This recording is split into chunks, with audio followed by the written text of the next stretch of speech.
يا أيها الذين آمنوا كتب عليكم الصيام كما كتب على الذين من قبلكم لعلكم تتقون أياما معدودات فمن كان منكم مريضا أو على سفر فعدة من أيام أخر. بسم اللہ الرحمن الرحیم الحمد للہ رب العالمین وصلی اللہ علی محمد وآلہ الطاہرین ولعنۃ اللہ علی اعدائہم اجمعین الی قیام یوم الدین۔ موضوع گفتگو روزوں کے احکام، اور ہماری اس گفتگو کا عنوان ہے اور موضوع ہے وہ افراد کہ جن پر روزے رکھنا واجب نہیں۔ اب یہاں پر پہلے مرحلے میں واضح کر دیں کہ یہ جو ہم نے کہا کہ وہ افراد کہ جن پہ روزے رکھنا واجب نہیں، تو اس سے مراد یہ ہے کہ شرائط ان میں پائی جاتی ہیں لیکن اس ماہ رمضان میں یہ روزے نہیں رکھ سکتے، اور بعض وہ افراد ہیں کہ جو اب روزے رکھ ہی نہیں سکتے۔ وہ افراد کے جو روزے رکھ ہی نہیں سکتے، فرض کریں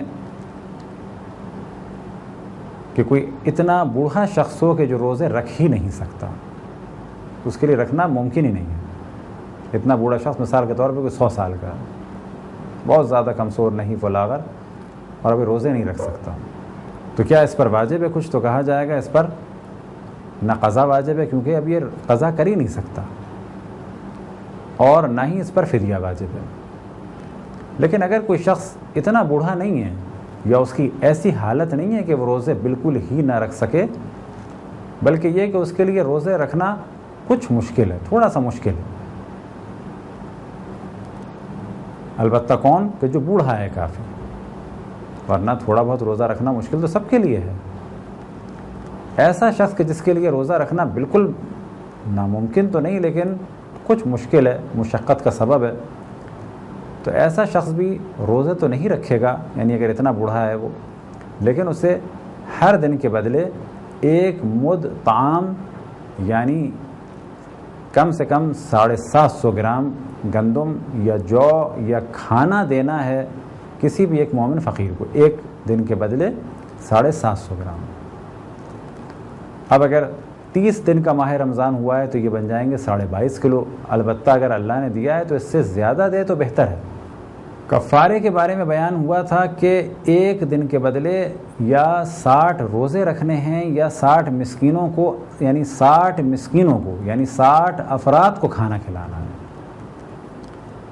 فدیے میں ضروری نہیں ہے کہ وہ ایک آدمی کا فدیہ ایک کو دیا جائے، البتہ ایک آدمی کا فدیہ 750 گرام سے کم نہ کسی کو دیا جائے، یعنی اگر ہم کسی کو دینا چاہتے ہیں تو احتیاط یہ ہے، تاکید یہ ہے کہ اس آدمی کو 750 گرام سے کم نہ دیں۔ آیا 30 روزوں کا ایک ہی آدمی کو دے سکتے ہیں؟ 30 روزوں کا ایک ہی آدمی کو دے سکتے ہیں۔ یہاں پر لازم نہیں ہے کہ ایک آدمی کو 1 دن کا دیا جائے، تو کفارے کا الگ موضوع ہے اور یہاں کا الگ ہے، لیکن دونوں جگہ یہ شرط ہے کہ وہاں بھی کھانا دینا ہے اور یہاں بھی کھانا دینا ہے، پیسے نہیں دے سکتے۔ پیسے فقط اس صورت میں دے سکتے ہیں جب ہمیں یقین ہو کہ یہ فرد اتنا دیندار اور امانت دار ہے کہ جب ہم اسے پیسے دیں گے تو یہ ان پیسوں سے کھانا خریدے گا۔ فرض کریں ایک شخص ہے ضرورت مند کہ جسے ہم فدیہ یا کفارہ دے سکتے ہیں، اس میں شرائط پائی جاتی ہیں، ہم اس سے کہتے ہیں کہ یہ ہیں پیسے، اس سے تم 750 گرام گندم، یا یہ کہ ہم خوشی سے دے رہے ہیں کہ 1 کلو گرام گندم خریدنا، اور ہمیں معلوم ہے کہ امانت دار دیندار آدمی ہے، یہ اس سے 1 کلو گندم یا آٹا ہی خریدے گا، نہ یہ کہ اس کے بدلے ان پیسوں سے بجلی کا بل دے گا۔ تو اگر ایسا ہے تو پھر یہ کفارہ مانا جائے گا اور فدیہ بھی مانا جائے گا۔ بس پہلا وہ شخص کہ جو بہت زیادہ بوڑھا ہے، اس کے لیے روزہ رکھنا ممکن نہیں، اس پہ نہ قضا ہے اور نہ ہی فدیہ ہے، لیکن وہ کہ جو روزہ رکھ تو سکتا ہے لیکن بہت زیادہ اس کے لیے مشقت ہے، تو وہ پھر روزے نہیں رکھے گا، البتہ ہر روزے کے بدلے فدیہ دے گا 750 گرام کم سے کم۔ اب اگر ماہ رمضان کے بعد ان کے لیے روزہ رکھنا ممکن ہو تو خوئی اور آغا سستانی فرماتے ہیں کہ بہتر ہے، اور امام خمینی فرماتے ہیں کہ لازم ہے کہ روزے رکھیں۔ اب اگلا مرحلہ، اگر کسی شخص کو بہت زیادہ پیاس لگتی ہے، بیماری یہ ہے کہ اس کو بہت زیادہ پیاس لگتی ہے اور روزہ رکھ ہی نہیں سکتا یہ، تو اس پہ واجب نہیں کہ روزے رکھے، لیکن اگر روزہ رکھنا اس کے لیے مشکل ہو جاتا ہے، بیماری ایسی ہے کہ روزہ رکھنا مشکل ہو جاتا ہے، تو اس پر لازم ہے کہ یہ فدیہ بھی دے گا۔ اگر کوئی خاتون حاملہ ہے اور جانتی ہے کہ اس کے لیے نقصان دہ یا اس کے بچے کے لیے روزہ نقصان دہ، تو یہ بھی فدیہ دے گی اور روزہ نہیں رکھے گی، البتہ بعد میں روزے کی قضا کرے گی۔ ایسا عام طور پہ وہاں پر ہوتا ہے کہ جب خواتین کو بہت زیادہ الٹیاں آتی ہیں اور وہ جانتی ہیں کہ اگر مجھے الٹیاں آئیں، 4-5 الٹیاں آئیں، اس کے بعد اگر نہیں کھاؤں گی تو میرے لیے بھی خطرناک ہے اور بچے کے لیے بھی خطرناک ہے، کیونکہ بچے کو بھی کچھ انرجی چاہیے ہوتی ہے اور وہ سب کی سب ملے گی کس سے؟ کھانے سے۔ اب اگر ماں روزہ رکھ لے، الٹیاں نہ ہوتی ہوں اور اس میں اچھی خاصی طاقت ہے تو بچے کے لیے نقصان دہ نہیں ہے اور اس پر روزہ رکھنا ضروری ہے، جتنے بھی روزے رکھ سکتی ہے۔ لیکن اگر ماں یا بچے کے لیے روزہ رکھنا خطرناک ہے تو پھر یہ روزہ نہیں رکھے گی، البتہ بعد میں قضا کرے گی، اور فی الحال ایک روزے کے بدلے 750 گرام فدیے کے طور پہ کھانا یعنی گندم یا آٹا یا جو یا خالص کھانا دے گی۔ اسی طرح سے اگر کوئی خاتون دودھ پلاتی ہے اور یہ جانتی ہے کہ اس بچے کی زندگی کا دار و مدار میرے دودھ پر ہے، اگر میں روزہ نہیں رکھوں گی تو اس کی غذا پوری نہیں ہو پائے گی اور اس کے لیے مشقت ہے، یا دن بھر روتا رہے گا یا یہ کہ اس کی جان کو خطرہ ہوگا۔ البتہ آج کل کے دور میں عام طور پر یہ والا پرابلم سولو کیا جا سکتا ہے کس چیز کے ذریعے سے؟ کہ ماں تھوڑا سا دودھ پلا دے اور باقی جو سلسلہ ہے وہ کس سے پورا ہو جائے؟ وہ فیڈر سے پورا ہو جائے۔ لیکن آج کل کے دور میں بھی بعض دفعہ لازم ہو جاتا ہے کہ ماں روزہ نہ رکھے اور اپنے بچے کو اپنا دودھ پلائے۔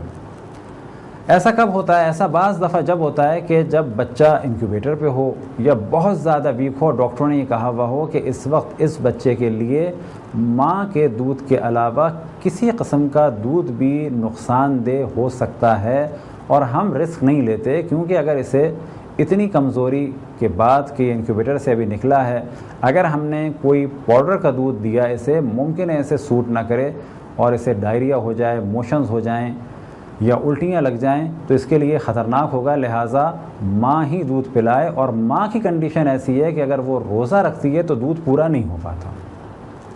یہاں بھی دیکھنا پڑے گا، بعض مائیں ایسی ہیں کہ اس چھوٹے بچے کو دودھ دے سکتی ہیں اور وہ دودھ کم نہیں ہوگا، اور بعض مائیں ایسی ہیں کہ اگر دودھ دینے سے 1 گھنٹہ پہلے خود دودھ نہ پئیں اور پانی نہ پئیں تو پھر وہ دودھ نہیں دے سکتی۔ اب فرض کریں ایک ماں ایسی ہے جو جانتی ہے کہ صبح میں اچھی طرح سے دودھ اگر پی لوں، پانی پی لوں تو پورے دن اس چھوٹے بچے کو فیڈنگ کرا سکتی ہوں، تو اس پر لازم ہے روزہ رکھے گی۔ ایک ماں ایسی ہے جو جانتی ہے کہ میں اگر صبح دودھ پی بھی لوں اور پانی بھی پی لوں تو 9-10 بجے تک تو دودھ پلا سکوں گی، لیکن 12-1 بجے کے بعد میرا دودھ نہیں نکلے گا اور اس بچے کے لیے یہ دودھ نہ ملنا خطرناک ہے، اور اگر کوئی دوسرا دودھ دوں گی تو وہ بھی خطرناک ہے۔ البتہ یہاں پر پھر ایک اور آپشن آئے گا، کوئی اور عورت اگر دودھ دے سکتی ہے تو پھر لازم ہے کہ اس کا انتظام کیا جائے، اور یہ کب ہے کہ جب وہ افورڈ کر سکتے ہیں۔ بس اگر ہم کسی اور عورت کو لا بھی نہیں سکتے اور اگر مل رہی ہے تو ہم افورڈ نہیں کر سکتے اور پاؤڈر کا دودھ ہم پلا نہیں سکتے، اور اگر ہم دودھ نہیں پلائیں گے تو بچے کی جان کو خطرہ ہوگا، تو ایسی خاتون پر لازم ہے کہ وہ روزہ نہ رکھے، البتہ ہر روزے کے بدلے وہ فدیہ دے گی۔ اسی طرح سے وہ لڑکیاں جو ابھی بالغ ہوئی ہیں روزہ رکھ سکتی ہیں، لیکن ان کے لیے روزہ رکھنا سخت ہے۔ بہت زیادہ ویک ہیں، ابھی 9 سال کی ہوئی ہیں، روزہ تو رکھ سکتی ہیں، جان ان کی نہیں جائے گی لیکن بالکل نڈھال ہو جاتی ہیں اور ان میں بالکل طاقت نہیں رہتی۔ تو ایسی لڑکیاں بھی کہ جن میں بالکل طاقت نہ ہو، البتہ پھر ہم یہ بیان کریں کہ کمزوری کا محسوس ہونا الگ ہے، ڈل ہو جانا الگ ہے، طاقت کا نہ ہونا الگ ہے، اور یہ کہنا کہ روزہ رکھ ہی نہیں سکتی یہ بالکل الگ موضوع ہے۔ بس اگر کوئی ایسی بچی جو روزہ نہ رکھ سکے تو اس کا بھی یہی حکم ہے کہ یہ ماہ رمضان کے بعد تدریجاً قضا کرے گی، جب بھی یہ قضا کر سکے، کیونکہ ظاہر ہے ایسا تو نہیں ہے کہ ابھی اگر اس نے ماہ رمضان میں روزے نہیں رکھے تو یہ فوراً بعد یہ لگاتار روزے رکھے نا۔ مثال کے طور پہ چھٹی میں ایک ایک دن کر کے قضا کر سکتی ہے تو اس پہ لازم ہے قضا کرے، اور اگر ابھی نہیں کر سکتی تو بعد میں قضا کرے۔ البتہ ہر روزے کے بدلے اسے جو احتیاط کی راہ ہے اکثر مراجع کا فتویٰ ہے، اس کو فدیے کے طور پہ 750 گرام دینا ہوگا۔ یہ تھے مختصر مسائل ان افراد کے بارے میں کہ جو روزہ نہیں رکھ سکتے۔ خداوند تبارک و تعالیٰ سے دعا ہے کہ بحق محمد و آل محمد ہمیں اپنے رسول، اپنی حجتوں، خصوصاً امام زمان علیہ السلام کی معرفت اور اطاعت کی توفیق عطا فرمائے۔ وصلی اللہ علی محمد و آلہ الطاہرین۔